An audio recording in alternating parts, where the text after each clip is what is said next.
Hello and good morning to the Cannon Falls Historical Museum. I'm Miss Miliscent of the museum, and today we have some special guests. We have Miss Lily, we have Mrs. Lundell, and we have Mrs. Ohnstead. And well, I am going to introduce Miss Lily to you. Miss Lily, I'm here and I help Mr. Zachary have all of the stories of the people in Cannon Falls. And I know you said to me you are very interested in history. And so today we're going to see something about the history of one-room schoolhouses. Those two ladies taught school in a one-room schoolhouse, and they had grades 1 all the way up to 8. How do you suppose they managed that? You get to ask them all kinds of questions. Miss Lily, would you tell the people a little bit about yourself?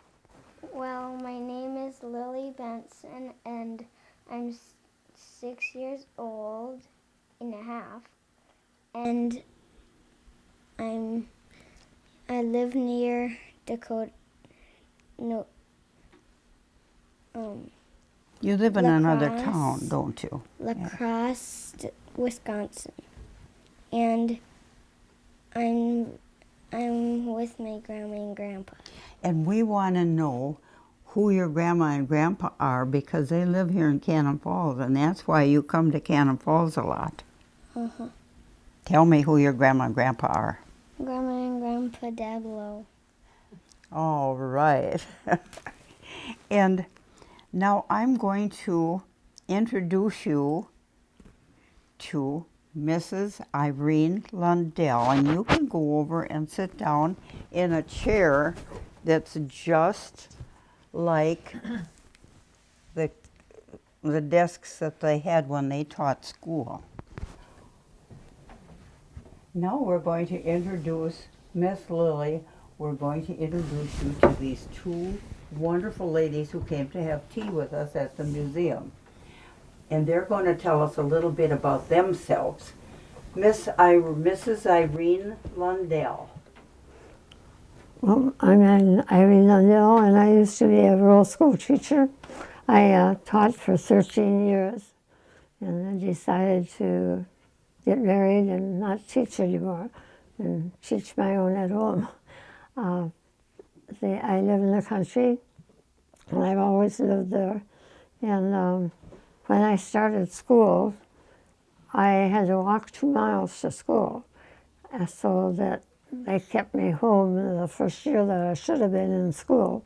So I was 7 when I started. And somehow or other, one thing I've never been able to figure out is how I learned to read.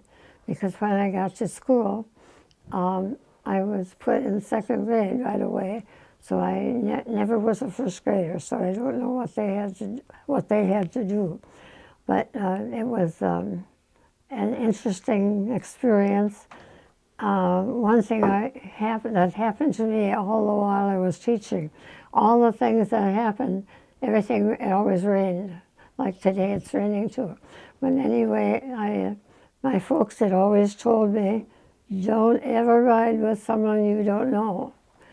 So I went to school that day. I don't remember if it rained when I went to school, but when I was going home, a neighbor boy came to get his sisters. And I was supposed to ride home because in those days the roads were pretty bad. And my dad had asked if they would bring me home.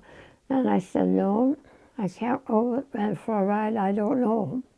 And they said, oh, but we know him, we're going to ride with him.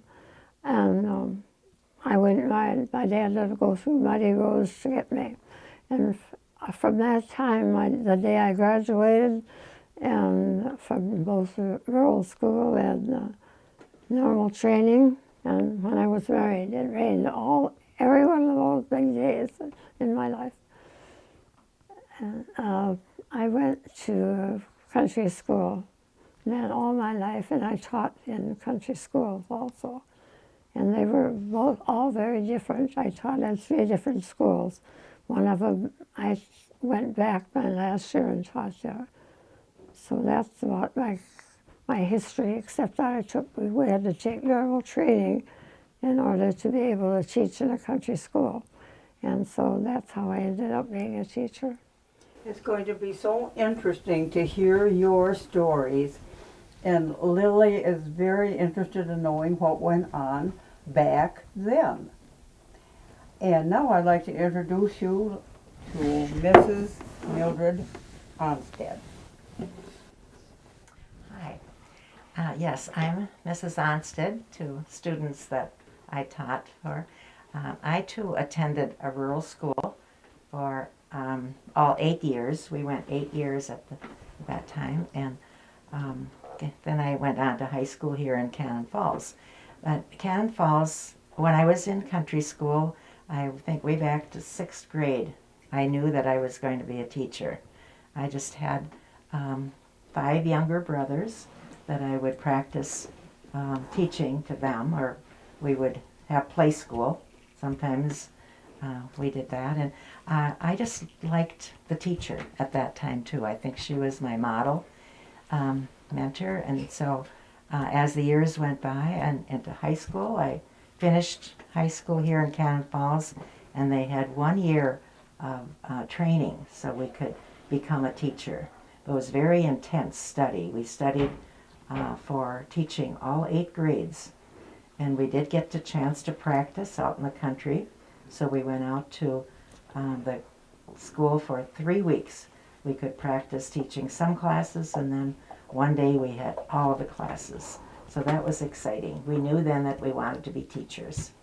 So I taught in rural schools here in Goodhue County. District 150 out by Poe's Corner was my first school, and I still have many memories of those. Somehow they were special. And I taught other rural schools. I went over to District 48 at Banks School, they called it, for 2 years. And then I got married. I was going to have a family, and I didn't want to be a teacher anymore. But during those years, there was a schoolhouse in the district that my husband went to that was going to close. It was during consolidation. Have you heard of consolidation? Well, they put several schools together so that they would have more kids. There just weren't enough children. I only had 6 children that year, and not in every grade, but anyway, they built a new schoolhouse out by Ohnstead. Ohnstead was out in the country about 7 or 8 miles, and they built a school that had 7 of those little rural schools. So then I could be a teacher for just 2 grades. I had 3rd and 4th graders at that time, just 3rd and 4th. But there were over 20 children then too, so it didn't make much difference. I had papers to correct and still had to teach an activity. Well, that school eventually had to consolidate too, because the 7th and 8th graders, they wanted them to go to town school. So then that district consolidated with Cannon Falls. But I went to Wanamingo, and I taught 6th graders. I had 6th graders for about 9 or 10 years, and then special ed came in. I thought those kids needed to read better. Some 6th graders had trouble reading, so I studied to be a teacher of special kids. Sometimes kids had trouble with their vision, sometimes their hearing, and sometimes just got a poor start in 1st grade. So they called that special ed. And I taught that for 15 years. And eventually I had about 40 years, 37 years of actual teaching in the schoolroom. And I liked teaching. I left and retired, and then I was a farmer's wife. When did you start teaching school? Okay, I was very young. I was 1 year out of high school because we had training for 1 intensive year. So I was very young. I had 20 students, and 5 of them were 7th. And the next year I taught there, and they were 8th graders. So those students were just about 5 or 6 years older than me. And I remember one time that one of those 8th grade boys was kind of being naughty, and I said, well, I'll have to call your father, and he happened to be on the school board. And I thought, oh dear, now if I have that school board member come with his son and had to be reprimanded, I thought maybe I might lose my job. But no, he was very understanding. He was a good parent, and he punished his son too. But yes, I was quite young when I started teaching. And then I was married and didn't teach for 3 years. But then I went to teaching every year after that, till I was retirement age. Okay, how about you, Irene? When I started teaching, I was 7 years old, not teaching, but I started school then. And when I started teaching, I was 18. And I had a school of 12 students, and they were all very, very good. And at that time, our country was in sort of a financial problems, and all of the children, or most of them, could come with mended clothes, and everyone appreciated just the fact that they could go to school. And that was my first school, and that's the school that I went back to my last year also. By that time, it had changed a lot, and the families were more friendly and more outgoing, but they were always very kind. They would do anything you wanted them to do. We used to have school programs for the public and have a good turnout, and they would do anything you asked them to do, singing or acting. So we had a lot of fun doing that. And after teaching my first 4 years, the teacher, or the superintendent the school board member wanted me to come back for $60 a month because I had less pupils. I had only 12 then, and I had 13 before, so I thought I shouldn't have so much money. So then I decided that, well, I guess I'm not going to listen to you, so I went to another school where I had 24. So I suffered for changing, but I did get $75 a month, which was a big helping. Then I kept on teaching then until in 1945, and I quit. But teaching was always fun. As far as discipline was concerned, out of those 3 years, or 13 years, I only had 3 students that I would say were naughty. And sometimes it wasn't fun when they did that. And one morning at one of the schools, all the school board came. And I thought, wonder what they're doing here.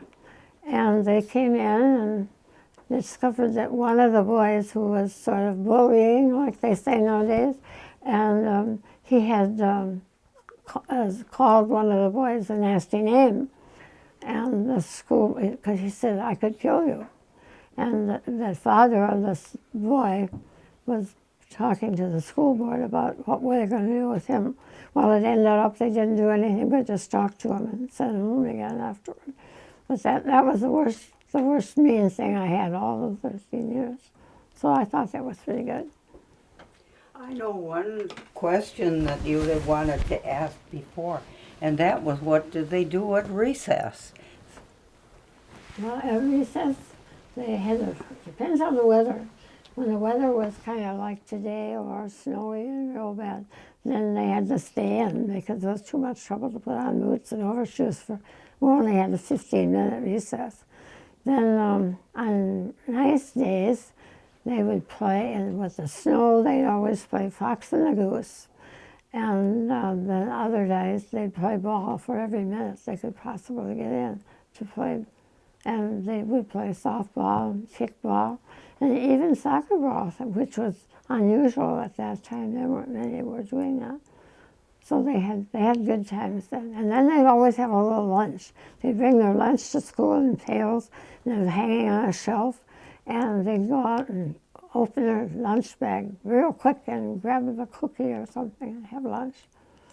And recess time was a period, maybe just a break in the morning when they were having their classes of reading, then they could go and get a drink of water, or they could go out to, but there was no bathroom. They didn't have any indoor running water, so they had to put their coats on if it was wintertime, or run out to the outhouse. Have you heard of outhouse before? That was a toilet out, one for the boys on one side school, and then a long ways over was one for the girls, so they had to go outside. They didn't have time, though. It was only like 15 minutes sometimes, so then at noon they would have to go to the bathroom. But otherwise they played tag, and they played, if there were enough boys and girls, they could play softball. They would have a team, just the little ones would probably try to bat, or they just involved the whole age group for ball. And another thing I remember, we had raking leaves. That was kind of a party, like in the fall when the leaves had fallen. Then we had a marshmallow roast. That was marshmallows, with a stick, and we had a little bonfire. But we had to be careful with fires too. We didn't want the fire to spread. But otherwise, we had, luckily when I went to school, we had a basement, a lower level. Not very many schools were new enough to have downstairs, so we could play when it was raining. And sometimes pump pump pull away, have you heard of that? Where they had sides, and one player would say, "I dare you, come over to the other side," and then they would tag them and get them to be on their team. A lot of groups games. Okay. I know you wondered what they had in their schoolroom and what it looked like in a one-room schoolhouse. What did you have in your schoolroom? Well, these were one-room schoolhouses, and I do have several books that I'll share with you later.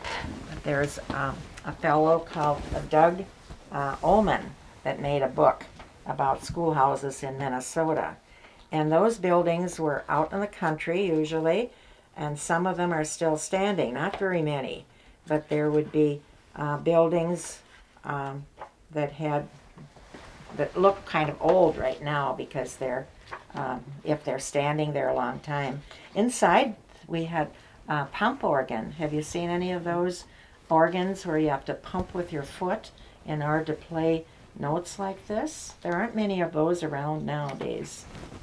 But the buildings quite often were 3 or 4 windows on the side, a little cloakroom, what they called a place where they brought their coats and left their lunch pails, and then they had desks like you're sitting in the room. We had numbers across the top of the blackboards. Actually, they were black, those boards. Before that, they had slates. Have you heard of a slate? A little board that they could write with a special chalk, and that would be their board. But then later they put in blackboards. Like that one? Yes, this is a slate. Yes, I'm glad that they had one here that you could look at. Then they had a chalk or something, would practice their penmanship. I think sometimes they had penmanship above those. These are green boards, which is a newer thing after the black. They had slate, then they had green boards. And above that, they would have the printed letters, the ABCs, the capped uppercase and lowercase, and then they were doing cursive writing. Do you do cursive? Have you seen cursive writing? And people sign their names like that. Okay, cursive, but now I don't think they even teach it, do they? It's not being taught. Although I've heard some complaints about that they need to know how to sign their names. Anything else you remember about the inside of the building? Well, the globe was a very important globe, part of it. yes. To find different countries and learn about how the people, when they traveled, could use the globe to find the town or the city or whatever. Of course, they couldn't hold all of them because we have a lot of countries, a lot of cities, but they used to like them very well. It seems like it's a hard thing to get because I found one at a garage sale, and I donated it to the to the school over at One Mingo there. Okay. And so there were a lot of, one of the things that I think amazes a lot of people, we're so particular. Mrs. Judge is a nurse, so she knows about this too. When they drink, they don't drink out of each other's cups. And they used to have a big pail, like a water pail, a big one, and it was on the... Look at what we found before we started. Oh, really? I showed Miss Lily the white pail back yeah. in the corner. But they had just like a regular old milk pail, in our school they did anyway.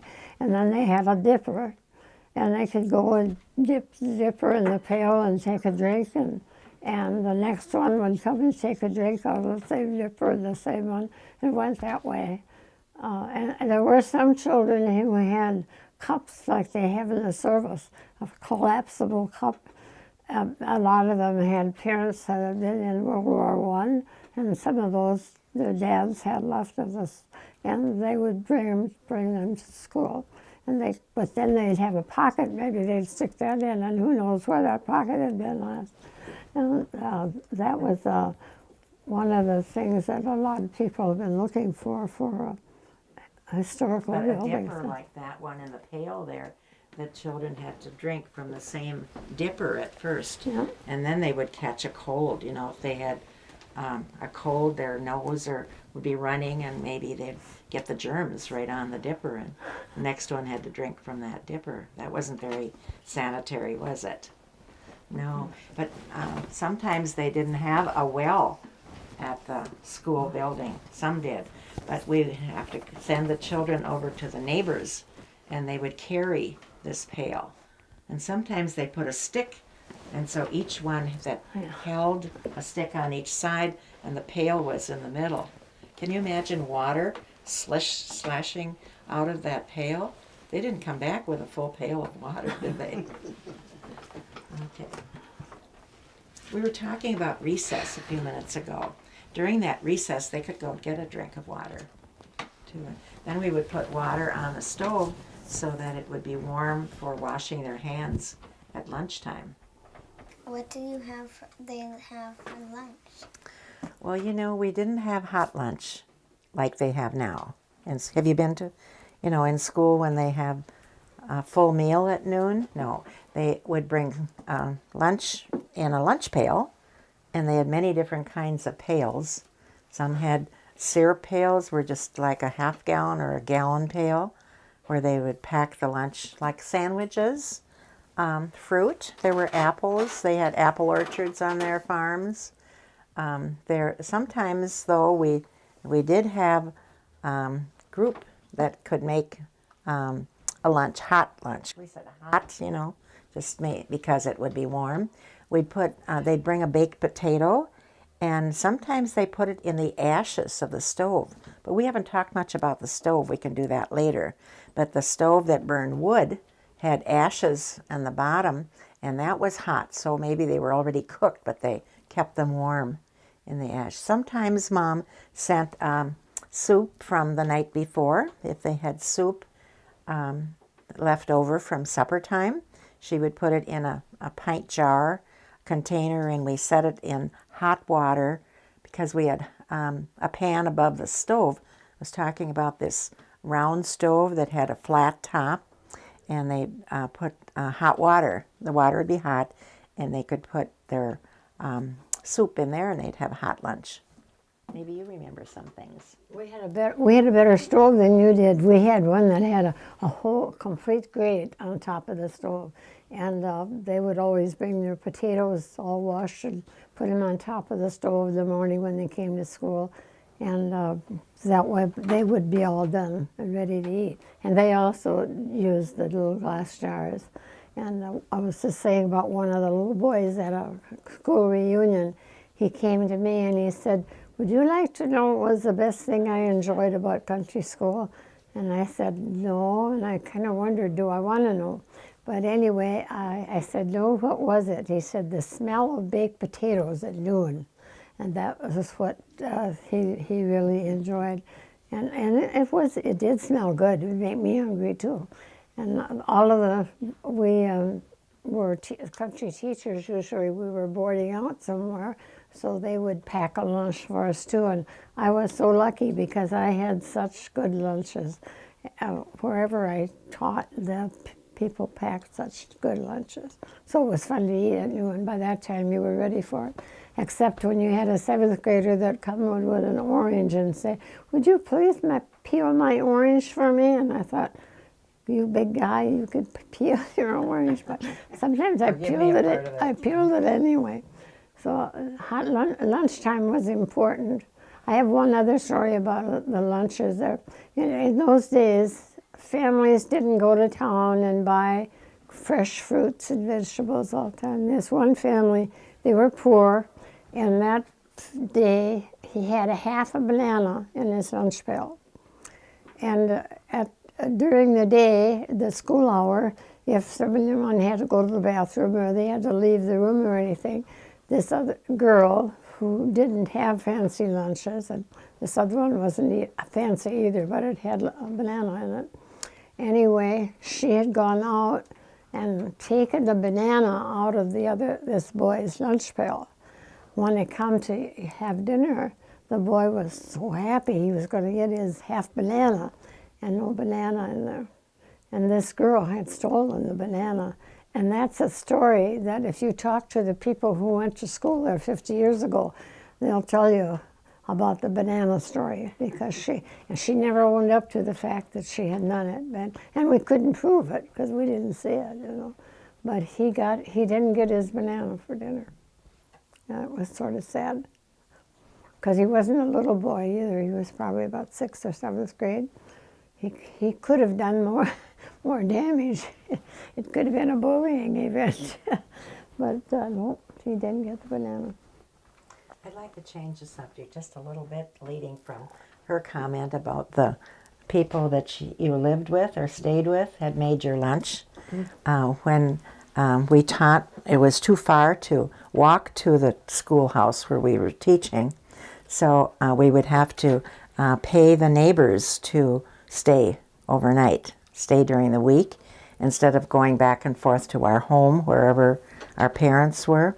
So we stayed with different families, and that was an experience too that was different. We had to study, do our homework there at night, and become a part of that family as well. And you didn't get that much money for a salary. How much did you have to pay for your board and room? Probably about half. I paid my first place that I stayed, I paid $13 a month. Of course, that was, back in 36, times were hard, so that was even a chore for them. And I think the most I paid was $35 at another place, and that was a place that I should say got the least bother about fixing their lunch. But for $35 it was. How much school did you have to go to be a teacher? I just went to high school 4 years and then 1 year in our teacher training, because we had a class in Cannon Falls at that time where we could take teacher training. And that's all I took. Well, except one summer at summer school. Well, I actually did that too. We had, right after we graduated from high school, then there was a teacher here in Cannon Falls that had, I think there were 10 or 12 students. It was a small classroom, but we had a teacher that worked with us on many different subjects and what we had to do when we got out in the country. So when we did that practice, that was 3 weeks. But then it was during the war, and there was a lack of teachers, so they would give a permit from the State Department to say, you can teach next year too, and then just 1 year. But after that, a couple of years, they said, no, you got to have more education. You got to go to college and get some more credits. So I was taking credits in off-campus, Cannon Falls, Rochester, Zumbrota, and then I would drive to Winona. And you know where Winona is? It's close to La Crosse. Winona. Anyway, the college was in Winona, and we would drive back and forth every day with several other girls to get my 4-year degree. But after that, when I was teaching special ed, I had to have another year of college, so I went to school many, many years. Yeah.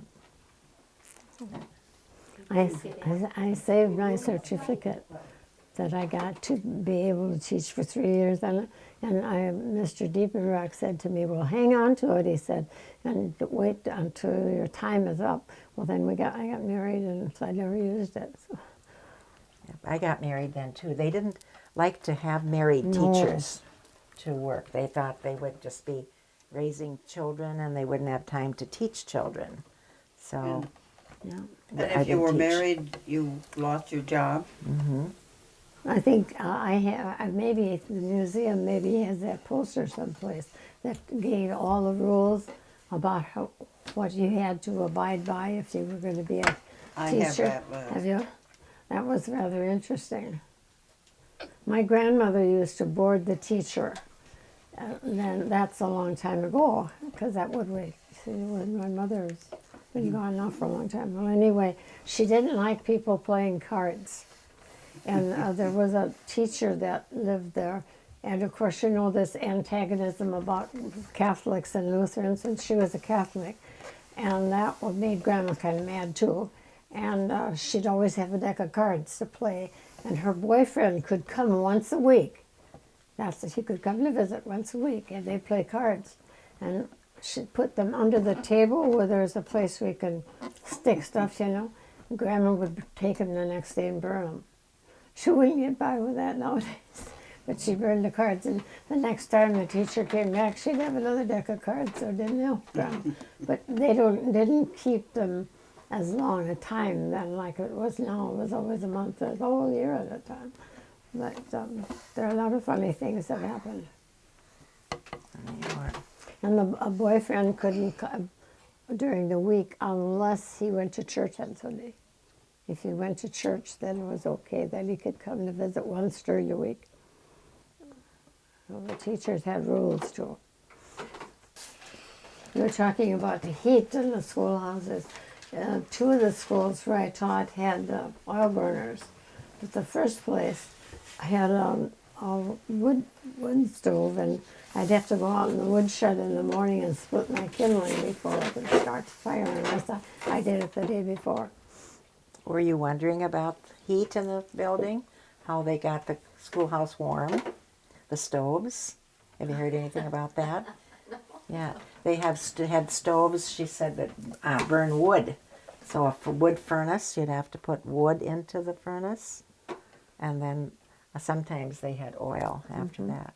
I have brochure here, Compliments of a Mr. Lance, written in 1922, teacher's contract. Miss so-and-so agrees not to get married. This contract becomes null and void immediately if the teacher marries. Not to have company with men. To be home between the hours of 8 p.m. and 8 a.m. unless in attendance at a school function. Not to loiter downtown in the ice cream shops. Not to leave town at any time without the permission of the chairman of trustees. Not to smoke cigarettes. The contract becomes null and void immediately if the teacher is found smoking. Not to ride in a carriage or an automobile with any man except for her brother or her father. Not to drink beer or whiskey. This contract becomes null and void immediately if the teacher is found drinking beer, wine, or whiskey. Not to dress in bright colors. Not to dye your hair. Not to wear, to wear at least 2 petticoats. Not to wear dresses more than 2 inches above your ankles. Taking the schoolroom, keeping it clean, Sweep the floor once a day. Mop it with soap and water once a month. Clean the blackboard at least once daily. To start the fire at 7 a.m. so the room would be warm at 8 o'clock for the boys and girls. And never wear powder, mascara, or paint your lips. And that was for $75 a month. It's crazy. Boy, you could lose your job very without thinking sometimes. Wow. There were certain things they didn't want him to do in the schoolhouse too. When we got a man teacher one year, and he took down the old curtains that we had and made beautiful flower curtains to put, so it looked like a home. And some of the parents thought, oh my goodness, flowery curtains in the schoolhouse. But he was the one who could cook, so we had hot lunches at noon. And girls would bring the food from home, Can you imagine taking how turns. dull that must have been? No bright colors. You must come and have tea with me again someday. I noticed that you had your hands in the inkwell over there. Do you want them to tell you about the inkwell on the desk? They were good. They were a lot of fun for some people, not the teacher though. The boys used the girls with braids, you know, and then they'd stick the braids in the inkwell. The kids would. You had a ponytail, be braided, and they would put it in the. And there were a lot of ponytails. Just to be naughty. But you know what? I'm surprised that it's at this in a smaller desk, because the older boys and girls had to do their penmanship. They also had to write their stories with ink, and that ink was not fountain pens, if you've seen any of those, but it's a pen that had a point on it. Maybe your grandma will show you sometime. It had a scratch pen, like scratchy, and they would have to dip it into that ink well and then bring it over. Oh, he's got one. Okay. Sure. Like that one, like that in the drawer at Okay. home. Nothing. But this would be underneath that whole bottle, and then a scratch pen. It's really scratchy, but they would dip it into that ink well and then write their stories. Have you seen one like that? Meg, can you reach it? Yes, we can do that. And the wonderful writing they did with those pens. Good penmanship, wasn't Yes. it? So they sure don't have They that learned. now. Now they We'll can't just write. pretend, because Yeah. there's no ink in it, but that's what it looked like. And then you have your paper and you dip and write. Yeah. It was fun for the kids. Yeah. Then they got fountain pens after that. What does your schoolroom look like? It usually had curtains up to about 1/4 of the window. And then we Didn't had want lamps. the kids to be disturbed, which distracted. were supposed to have kerosene in them, but I don't think any of them that I ever taught in had any fuel in them, but they were there. And they were about 6 of them on the wall. And that was about the amount. Most of the time, if we were in need of light and the weather was that bad, we would have other stories and things to do too. So They we didn't moved have their to do that. desks too. These desks were on strips so they could be moved sideways, and they pushed these desks all close to the windows. Where I went to school, my 8 years, they had windows, real high windows on the east, up high, so we couldn't look out at the traffic, be distracted from our schoolwork. If you ever find any of those stories that the boys and girls wrote, it would be so much fun to read them now. Wouldn't it? The We first like the stories that you year- write. The year I changed schools, one of the first days of school, an airplane was going over. You know, in those days there were quite a few, small airplanes. And all of a sudden, all the kids jumped up, and I didn't know what was going on. I went to the window, and I said, what's wrong? Well, they were to look at the airplane, because they'd been doing that before, so they thought they were going to watch the airplanes. I think when you're thinking of insides of schools, we haven't mentioned these maps. Did you wonder about those? maps. They are like, you can pull, I won't do it now, but you can pull it up and hide it so they're out of the way, and then we could use this rest of this blackboard. So it's on a roller, like the shades. Sometimes you've seen shades when you roll it up and it's out of sight. But it's nice to have the big maps, and there were maps of the continents. You've probably heard of, do you know the names of the continents? Yeah, and there are different continents on these rollers too. And sometimes, I think we mentioned once before, but there would be a big globe because you get a different perspective of the world when it's round. Otherwise, flat maps are stretched out on the top. And that globe would be on a pulley. If you know what a pulley, a rope, and it has wheels so they can move. Have you studied that? So a pulley with ropes that pull it. So then the rope you'd pull down on one side and it would lift the globe up in the air.